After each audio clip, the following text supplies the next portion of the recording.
નમસ્તે વિદ્યાર્થી મિત્રો, આજે આપણે આ વિડીયોમાં ધોરણ 7 વિષય ગણિત અંતર્ગત વાર્ષિક પરીક્ષામાં જે હેતુલક્ષી પ્રશ્નો પૂછાય છે તેના પેપર 1ની સમજૂતી મેળવવાના છીએ। તો શરૂ કરીએ। પહેલો પ્રશ્ન કે જેમાં યોગ્ય વિકલ્પ પસંદ કરીને આપણે જવાબ લખવાના છે। પહેલો સવાલ, ખાલી જગ્યાને ફક્ત એક જ સપાટી હોય છે તો એ પદાર્થ છે નારંગી। જે ગોળાકાર પદાર્થ હોય છે તેને માત્ર એક જ સપાટી હોય છે, વક્ર સપાટી। બીજો સવાલ, ખાલી જગ્યાને આડી પરાવર્તિત સમિતિ છે તો અહીં કેપિટલ અક્ષરો આપેલા છે તે પૈકી ઓપ્શન આવશે ડી કે જેને માત્ર આડી પરાવર્તિત સમિતિ હોય છે। ત્યારબાદ ત્રીજું, 5 પૂર્ણાંક 1/6 તેમાં પૂર્ણાંક ખાલી જગ્યા છે તો આપણે વાંચન કરીએ એટલે જ આપણને ખ્યાલ આવે છે કે આમાં પૂર્ણાંક છે 5। 5 પૂર્ણાંક 1/6 એમાં 1/6 એ અપૂર્ણાંક છે અને 5 એ પૂર્ણાંક છે। ચોથો વિકલ્પ, પડતર કિંમત છે ₹2300, વેચાણ કિંમત છે 2760 તો નફો બરાબર ખાલી જગ્યા ટકા। નફો શોધવાનો છે પણ તે ટકામાં। અહીં નફો કેમ થાય છે? કારણ કે આપણે સ્પષ્ટ જોઈ શકીએ કે પડતર કિંમત કરતાં વેચાણ કિંમત વધારે છે। આ પણ ધ્યાન રાખશો, જ્યારે પડતર કિંમત કરતાં વેચાણ કિંમત વધારે હોય ત્યારે હંમેશા નફો થાય ને નફો શોધવા માટે વેચાણ કિંમતમાંથી પડતર કિંમતને બાદ કરવાનું, એટલે 2760 તેમાંથી 2300 જો આપણે બાદ કરીએ તો આપણને જવાબમાં મળશે 460। આ 460 એ આપણો થશે નફો, જે રૂપિયામાં આવશે। રૂપિયામાં આપણો નફો થશે 460। હવે એને આપણે ટકામાં રૂપાંતર કરવાની શોર્ટ ગણતરી સમજીએ। રૂપિયામાં નફો છે 460, તેને આપણે પડતર કિંમત વડે ભાગાકાર કરવાનું। પડતર કિંમત છે આપણી 2300 અને ટકામાં ફેરવવા માટે આપણે એને 100 વડે ગુણીશું। 100ના બંને શૂન અને 2300ના બંને શૂન કેન્સલ કરીએ। 46ના ભાગ પડે છે 23 ગુણ્યા 2, 23 ગુણ્યા 2 46 થાય, પણ અહીં 460 છે એટલે 23 ગુણ્યા 20 કરવા પડે। તો 23 દૂર કરીએ તો બાકી વધશે 20, એટલે આપણા આ દાખલાનો જવાબ આવશે 20%। એટલે ટકામાં જવાબ આવશે 20% અને રૂપિયામાં આવશે 460। પાંચમો વિકલ્પ, એક વર્તુળની ત્રિજ્યા છે 14 સેમી ને શોધવાનું છે વર્તુળનું ક્ષેત્રફળ। તો વર્તુળનું ક્ષેત્રફળ શોધવાનું સૂત્ર છે πr²। તેમાં પાઈની કિંમત આપણે જાણીએ છીએ 22/7। આર એટલે ત્રિજ્યા, ત્રિજ્યાની કિંમત આપણને આપેલ છે 14। r² હોવાથી આપણે 14 બે વખત લખીશું। કોઈ પણ એક 14ના આપણે ભાગ પાડીશું, 7 દુ 14 એટલે સામાન્ય અવયવ 7 દૂર થશે। બાકી વધેલી સંખ્યાઓનો ગુણાકાર એટલે 22 ગુણ્યા 14 ગુણ્યા 2, આ ત્રણે સંખ્યાનો ગુણાકાર કરીશું તો આપણો જવાબ આવશે 616 સેમીનો વર્ગ। 22 ગુણ્યા 14 ગુણ્યા 2 તેનો ગુણાકાર કરતાં આપણને મળશે 616 અને ક્ષેત્રફળનો એકમ આવે છે સેમીનો વર્ગ। છઠ્ઠો વિકલ્પ, x બરાબર 2 y બરાબર -2 તો આપેલ બહુપદીની કિંમત શોધવાની છે। અહીં આપણે xની જગ્યાએ 2 અને yની જગ્યાએ -2 મૂકીશું। સૌપ્રથમ 3x² એટલે 3 કૌંસમાં 2 ગુણ્યા 2, કારણ શું? xનો વર્ગ છે, વર્ગ છે એટલે xની કિંમત આપણે 2 વખત લખીશું। -2 કૌંસમાં yનો વર્ગ, તો yની કિંમત છે -2 એટલે -2 ગુણ્યા -2। હવે ગુણાકાર કરીએ તો 3 દુ 6 ને 6 દુ 12 એટલે આનો ગુણાકાર થશે 12 માઇનસ અહીં -2 ને -2 સાથે ગુણીશું તો આપણા નિયમ પ્રમાણે માઇનસ પ્લસ થશે, તો -2 અને -2નો ગુણાકાર 4 થશે। તેને આગળના 2 સાથે ગુણીશું એટલે 4 દુ 8 અને હવે 12માંથી 8ને બાદ કરીશું તો જવાબમાં મળશે 4, એટલે સાચો જવાબ આવશે એ 4। હવે પ્રશ્ન 1b, ખાલી જગ્યાની સમજૂતી મેળવીશું। ચલ xની કિંમત છે 1 અને આપણે 3x² વત્તા 5ની કિંમત શોધવાની છે।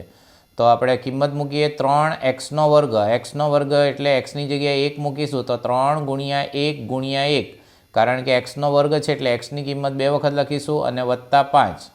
હવે પહેલી 3 સંખ્યાનો ગુણાકાર એટલે 3 ગુણ્યા 1 ગુણ્યા 1 કરીએ તો જવાબમાં 3 જ આવશે અને વત્તા 5, તો 3 વત્તા 5 કરતાં જવાબ આવશે 8, એટલે આ ખાલી જગ્યાનો જવાબ થશે 8।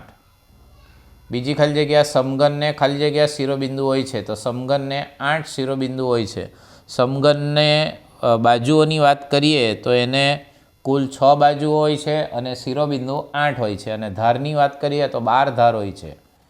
ત્યારબાદ રૂપિયા પીનું R% લેખે ટી વર્ષ માટે સાદું વ્યાજ શોધવાનું સૂત્ર. તો સાદું વ્યાજની સંજ્ઞા છે I અને I શોધવાનું સૂત્ર છે P ગુણ્યા R ગુણ્યા ટી અને છેદમાં આવશે 100. P ગુણ્યા R ગુણ્યા ટી છેદમાં 100, જેને સીધે સીધું આપણે PRT ને છેદમાં 100 એવું પણ લખી શકીએ. ચોથી ખાલી જગ્યા, એક વર્તુળની ત્રિજ્યા આપેલ છે 8 સેમી ને આપણે શોધવાનું છે વ્યાસ. તો વ્યાસનું માપ ત્રિજ્યા કરતાં બમણું હોય છે. બમણું એટલે ડબલ, અથવા સૂત્રની રીતે વિચારીએ તો વ્યાસ શોધવું હોય તો એનું સૂત્ર યાદ રાખશો, ત્રિજ્યા ગુણ્યા 2. ત્રિજ્યાને 2 વડે ગુણાકાર કરવાથી આપણને વ્યાસ મળે.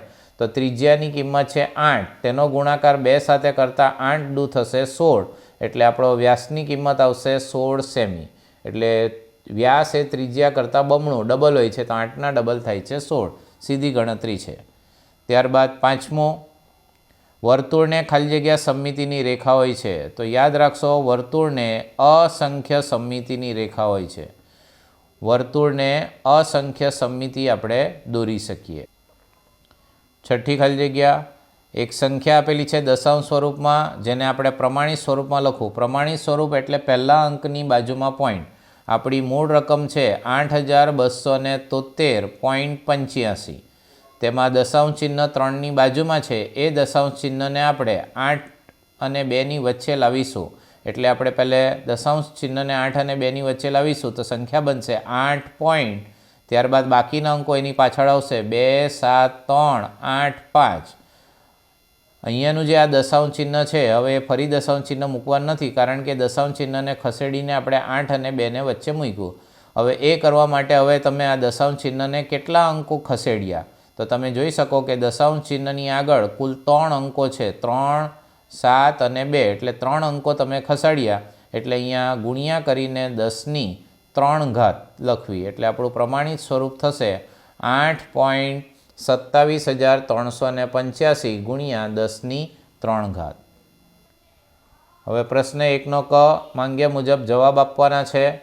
વાયવાળા પદ શોધો અને વાયના સહગુણક લખો. તો અહીં તમને એક બહુપદી દ્વિપદી આપેલ છે, એમાં માત્ર વાયવાળા પદો શોધવાના છે. મિત્રો ખાસ કાળજી રાખજો, તમે જોશો કે બંનેમાં તમને વાય દેખાય છે, પરંતુ પહેલા પદમાં વાય એકલો જ છે એટલે વાયની ઘાત 1 છે, જ્યારે બીજા પદમાં વાયની ઘાત 2 છે એટલે વાયનો વર્ગ છે. એટલે આપણે આ પદને ગણતરીમાં લઈશું નહીં. એટલે આપણું વાયવાળું પદ થશે 6x² વાય. આ થઈ ગયું વાયવાળું પદ. અને હવે આપણે વાયનો સહગુણક એટલે વાયને આપણે કાઢી નાખીશું તો બાકી વધશે એ વાયનો સહગુણક બનશે. એટલે વાયનો સહગુણક થશે 6x². આમ વાયવાળું પદ થશે 6x² વાય અને વાયવાળા પદનું સહગુણક થશે 6x². બીજો સવાલ, ક્રોસ ચોકડી કરેલા ચિહ્નથી દર્શાવેલ બિંદુ વિશે આપેલ આકૃતિની પરિભ્રમણીય સમમિતિનો ક્રમ. તો અહીં આપણે આકૃતિને 2 વખત પરિભ્રમણ કરતાં મૂળ સ્થાને આવી જાય છે, એટલે એની પરિભ્રમણ સમમિતિનો ક્રમ થશે 2. ત્યારબાદ આપેલ સંખ્યામાંથી કઈ સંખ્યા મોટી છે તે શોધીને લખો. તો અહીં પહેલી સંખ્યા છે -8/7 અને બીજી સંખ્યા છે 8/7. અહીં સ્પષ્ટ તમે જોઈ શકો કે એક સંખ્યા ઋણ છે ને એક સંખ્યા ધન છે. જ્યારે એક સંખ્યા ઋણ ને એક સંખ્યા ધન હોય તો હંમેશા ધન એ ઋણ કરતાં મોટી હોય છે. તો ધન સંખ્યા છે 8/7, એટલે અહીં મોટી સંખ્યા આવશે 8/7.